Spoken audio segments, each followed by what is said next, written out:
আসসালামু আলাইকুম। আজ রবিবার ৪ জানুয়ারি, ২০শে পৌষ, ১৫ই রজব। আজকের দিনটি ইতিহাসে অত্যন্ত গুরুত্বপূর্ণ। আজকের এই দিনে বিশ্ববিখ্যাত আবিষ্কারক লুই ব্রেইলের জন্মদিন। ১৮০৯ সালের আজকের এই দিনে ফ্রান্সে জন্ম নেন তিনি।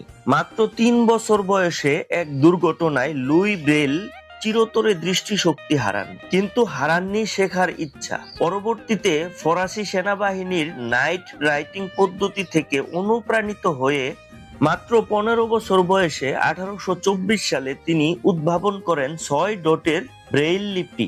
এই ব্রেইল লিপি আজ বিশ্বের কোটি কোটি দৃষ্টিহীন মানুষের পড়াশোনা ও জ্ঞানের প্রধান মাধ্যম। দুঃখজনকভাবে ১৮৫২ সালে লুই ব্রেইল ইন্তেকাল করেন।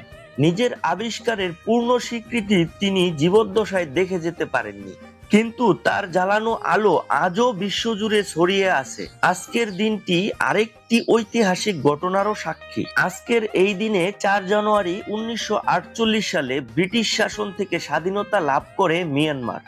আজ দেশটি পালন করছে তাদের স্বাধীনতা দিবস।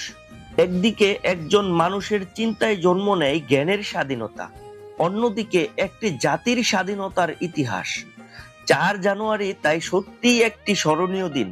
ভিডিওটি ভালো লাগলে লাইক দিন, শেয়ার করুন এবং এমন আরো ইতিহাস জানতে আমাদের সাথেই থাকুন। আল্লাহ হাফেজ।